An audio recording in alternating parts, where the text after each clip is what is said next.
तो कहने का मतलब वो जो पैसा उनके पास आया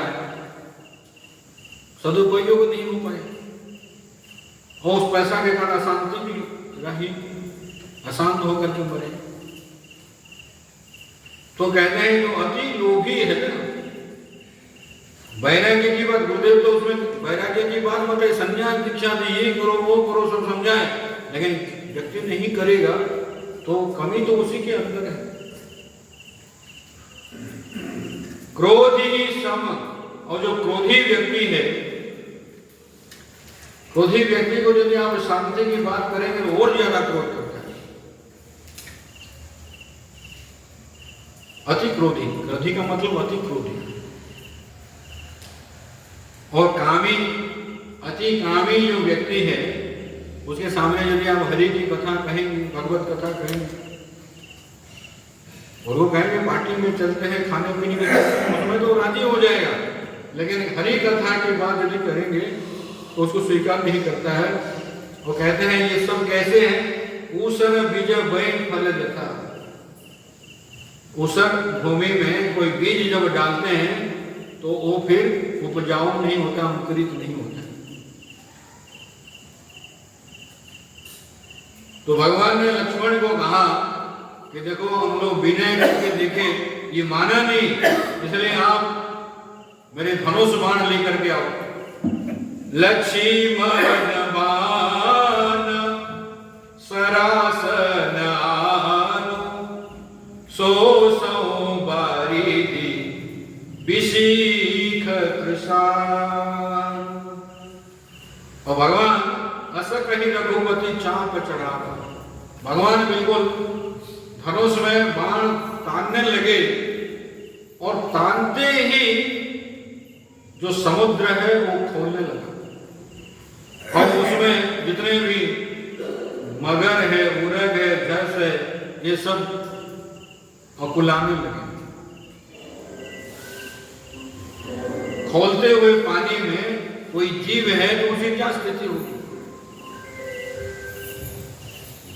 जरत जंतु जलनिधि जब जाने, और जलनिधि का मतलब जो सागर है, सागर देवता है, वरुण देवता है, जब उनको पता लगा कि भाई मेरे जो जनता है, जीव है, वो सब नष्ट हो जाएंगे तो मैं फिर किस काम का।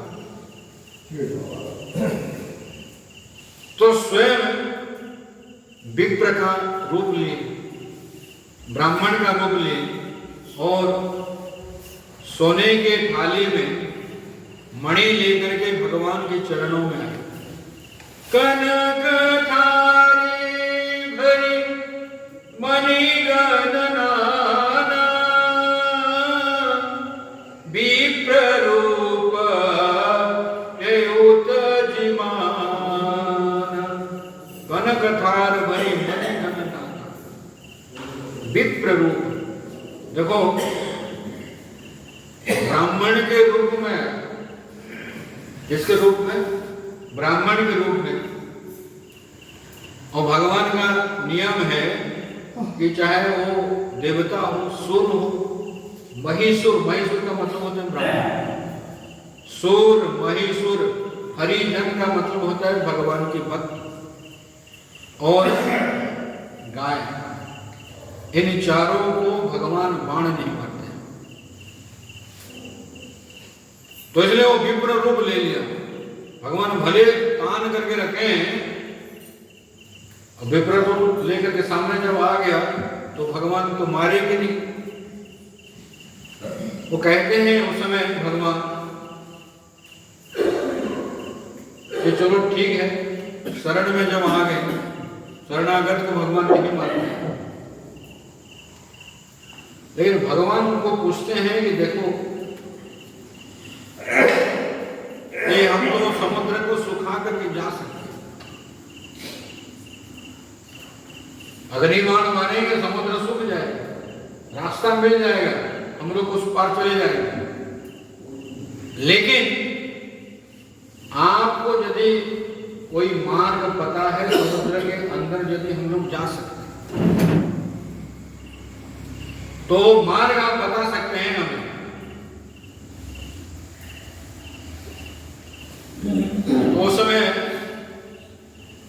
समुद्र देवता कहते हैं कि प्रभु आपके पास ऐसे दो व्यक्ति हैं जो पत्थर को तैरा सकते हैं। कहते हैं पहले माने छोटे छोटे जब नल और नील भी बंदर थे, एक महात्मा कुटिया बना करके रहते थे और शालिग्राम की पूजा करते थे। शालिग्राम भी एक पत्थर है, गंडकी नदी की पत्थर है। तो महात्मा जब घूमने जाएं, स्नान करने जाएं, तो उस पेड़ पे ही ये नल और नील रहते थे। महात्मा जैसे जाएंगे शालिग्राम को उठाकर लेके आकर के नदी में फेंक देते। महात्मा परेशान, कहते हैं अरे अभी तो पूजा करके गया था, अब बंदर फिर खिखी हंसने लग जाते थे। अब महात्मा जाकर के फिर नदी में डुबकी लगाते थे। कई डुबकियां लगाने के बाद फिर शालिग्राम को मिलता था, फिर लेकर के आते थे, फिर ये करते थे। तो महात्मा को आ गया गुस्सा और उन्होंने उनको श्राप दिया कि कोई भी पत्थर पानी में फेंकोगे तो पत्थर तैरेगा, डूबेगा नहीं। तो मुझे डुबकी लगानी नहीं पड़ेगी, पत्थर कहीं भी फेंके होंगे तो मुझे पता लग जाएगा, मैं उठा कर ला सकता हूं। उनको तो अभिशाप दिए, लेकिन अभी आशीर्वाद साबित हो गया।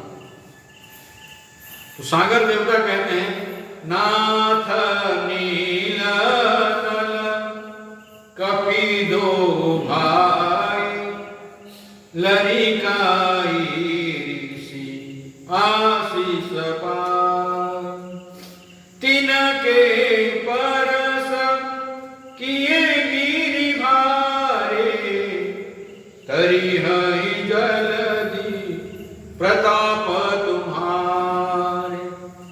जो नल और नील दो भाई आपकी सेना में हैं, लड़कपन में ऋषि ने जो शाप दिया था वो आशीर्वाद के रूप में काम करेगा।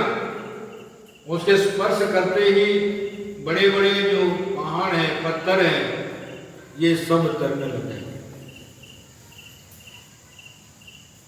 तो भगवान ने कहा कि ये तो ठीक है। समुद्र की बात भगवान स्वीकार करते हैं, लेकिन भगवान ने कहा कि भाई देखो, मैं बाण तान चुका हूं तो ये बाण को कहीं ना कहीं मारना पड़ेगा। तो इसलिए जो सागर देवता को कहते हैं कहां इसको मारो, कहते हैं मेरी उत्तर जो तट में है उसमें सारे दुष्ट निवास करते हैं, तो आप उसमें इस बाण को प्रेषित करिए।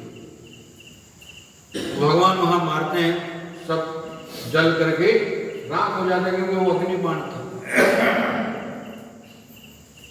तो इसी प्रकार यहाँ समुद्र में बाहर जाएंगे भगवान, और इसी प्रकार यहाँ जो है ना, ये सुंदर कांड यहाँ समाप्त होता है।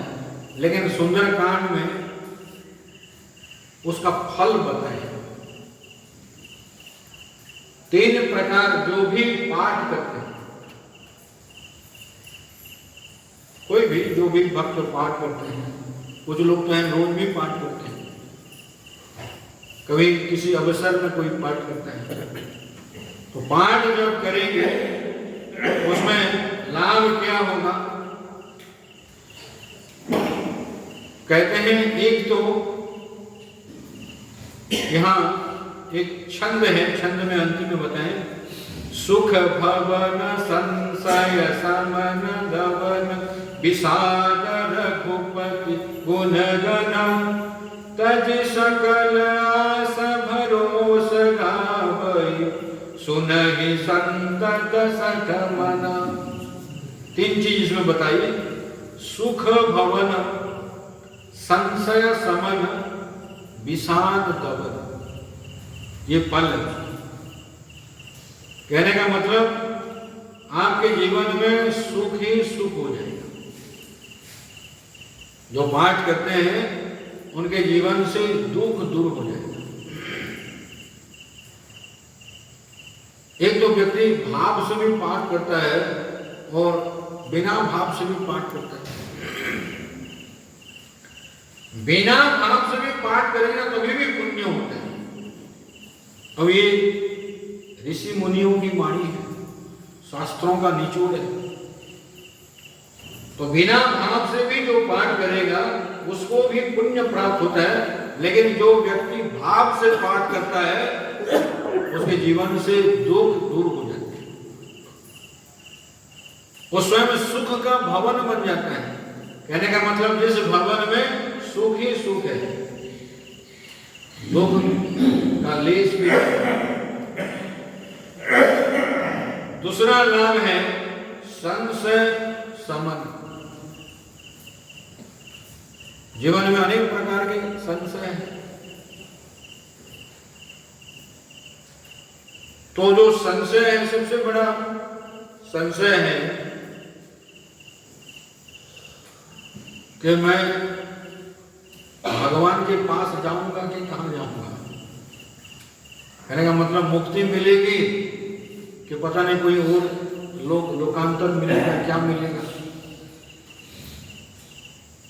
तो जब आप पाठ करेंगे जान करके तो आपको बोध हो जाएगा कि आप तो भगवान के गोद में बैठे तो जाएंगे कहां, भगवान में ही है, भगवान से अलग हो ही नहीं सकते। क्योंकि भगवान किसी एक कोने पे नहीं बैठे, भगवान तो सर्वव्यापक है। तो इसलिए आपको कहीं आना जाना नहीं पड़ेगा, आप भगवान में ही हैं। दूसरी बात, आप पहले से भी मुक्त थे। बीच में बंधन, ये अज्ञान से आपको महसूस हो रहा है। अब ज्ञान होगा तो वो अज्ञान नष्ट हो जाता है। जैसे कोई व्यक्ति स्वप्न देख रहा है और स्वप्न में उनके घर में चोर आए हैं, चोरी कर रहे हैं, लेकिन चोरी करने से पहले उसके हाथ पैर बांध लिए और उनके सामने सारी कीमती चीजें जब उठा करके लेकर के जा रहे हैं तो इसको बिल्कुल सूल जैसे चुभ रहा है, कष्ट हो रहा है, रो रहा है, चिल्ला रहा है। लेकिन जब जग जाता है तो पता लगता है ना कोई बंधन है, ना कोई चोरी हुई है, ना कोई आया है, ना कोई गया है, केवल दिखाई मात्र पड़ रहा है। ज्ञान हो जाता है, सारे संशय दूर हो जाते हैं। और तीसरा लाभ है, तीसरा जो फल है विषाद दमन। शोक होता है, व्यक्ति को विषाद होता है, तो अतीत की चीजों को लेकर के अक्सर शोक होता है। और जो भक्त होते हैं ना, वो ना अतीत में जीते हैं ना भविष्य में जीते हैं, तो वर्तमान में जीते हैं।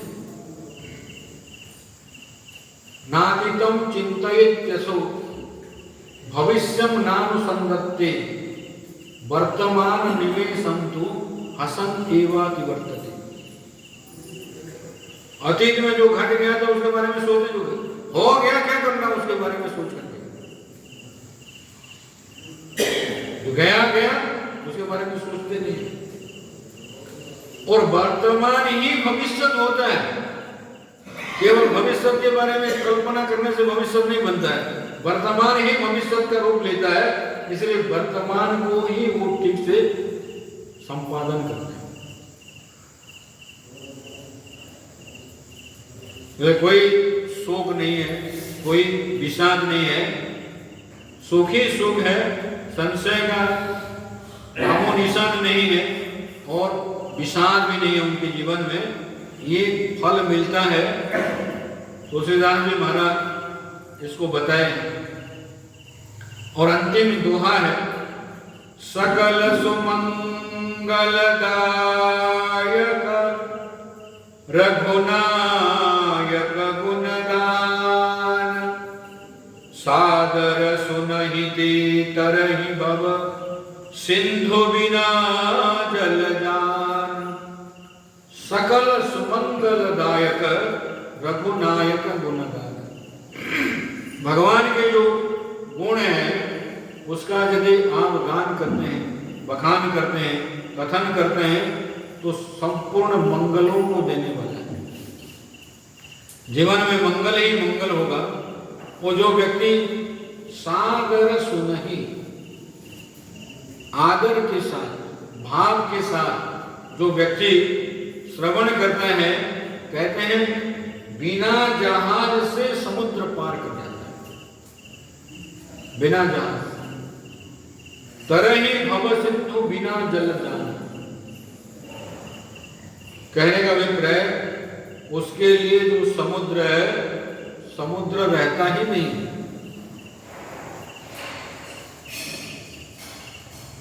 एक तरफ संसार है, एक तरफ परमात्मा है। और यदि परमात्मा आ गए तो संसार कहां रहेगा? आपके जीवन में सुख आ गया तो दुख के लिए जगह ही नहीं है, और दुख है तो सुख नहीं है, सुख है तो दुख नहीं है। परमात्मा ही आपको मिल गए तो संसार कहां रहा? क्योंकि जो संसार है सबको पता है कि वह मिथ्या है। कहते हैं कि नहीं कहते हैं? भले बोध नहीं है लेकिन सारे व्यक्ति कहते हैं कि संसार मिथ्या है। मिथ्या का अभिप्राय जो नहीं है दिखाई पड़ता है। जैसे मरुभूमि में जल दिखाई पड़ता है, होता नहीं है। और जिसको ज्ञान हो जाएगा, कितने भी प्यासा होगा वो दौड़ेगा नहीं, उसको ज्ञान है। लेकिन जो मनुष्य से इतर जो जीव होते हैं ना, मृग आदि, पशु आदि, उनको जल का ज्ञान होता है, वो दौड़ते हैं और फिर उनको फिर उतने आगे दिखाई पड़ेगा, फिर दौड़ेंगे और वो रेतीले जमीन पे दौड़ते दौड़ते प्यासे भूखे मर जाते हैं। लेकिन मनुष्य को पता लग जाता है केवल दिखाई पड़ रहा है। क्यों? क्योंकि सवेरे उसमें जल नहीं था, शाम को भी जल नहीं दिखाई पड़ता है। केवल तेज धूप जब पड़ती है तो उस समय उसमें जल जैसा भान होता है। वो सचमुच में जल होता तो सवेरे भी होना चाहिए था, शाम को भी होना चाहिए था। आदो अंते यद नास्ति वर्तमाने की तत्सतता। जो आदि में नहीं था, अंत में नहीं है, तो वर्तमान में भी वो नहीं है। तो जो संसार, अब जैसे सुन लीजिए, अभी हम लोगों का जो शरीर है पहले नहीं था। अभी 50-60 के पहले ये शरीर नहीं था, और फिर अभी भी 10-20 साल के बाद नहीं रहेगा फिर शरीर। पहले नहीं था, बाद में भी नहीं रहेगा, अभी बीच में दिखाई पड़ने पर भी ये नहीं है। बीच में दिखाई पड़ने पर भी ये नहीं है, तो इसका कहने मतलब संसार नहीं है, दिखाई मात्र पड़ता है। तो भगवान कहते हैं जो आदर के साथ इसको सुनते हैं, विचार करते हैं, चिंतन करते हैं, तो वो संसार रूप जो समुद्र है, बिना जलयान से, बिना आश्रय से अपने आप तर जाते हैं। इसका कहने का अभिप्राय भगवत प्राप्ति हो जाती है। तरने का मतलब क्या है? भगवत प्राप्ति हो जाती है। उसी प्रकार तुलसीदास जी महाराज सुंदर कांड, ऐसे तो बहुत सारे विचार करने वाली चीजें थी, सबको छोड़ना पड़ा। टाइम कम है, कम समय में विचार करना पड़ता है, फिर भी कुछ विशेष है, इसको हम लोग चिंतन किए और आप सब फिर विचार करेंगे तो स्वयं को ही बहुत सारे ज्ञान प्राप्त हो जाते हैं। बार बार जो पढ़ते हैं, विचार करते हैं, उसका अर्थ भी थोड़ा बहुत कभी पढ़ो, अर्थ पढ़ेंगे तो और थोड़ा ज्ञान होता है, जानकारी मिलती है। उसका चिंतन करेंगे तो भगवान के प्रति भाव जागृत होगा, प्रेम होगा, भक्ति बढ़ेगी और भगवान के सान्निध्य प्राप्त होगा।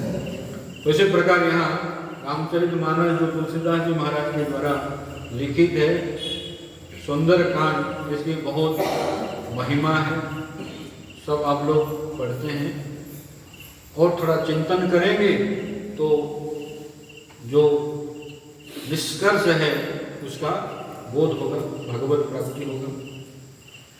आज जो समय ज़्यादा ले लें, गुरु महाराज और भगवान से प्रार्थना करते हैं कि आप लोगों के जीवन में भी भगवान की भक्ति मिले, ज्ञान मिले, परिवार में भी सुख शांति बनी रहे, आप सब निरोगी हो, दीर्घजीवी और जीवन सुंदर, सुखद और मंगलमय बने। इन्हीं शब्दों के साथ मैं अपनी वाणी को गुरुदेव के चरणों में समर्पित करता हूँ। श्री राम जय राम।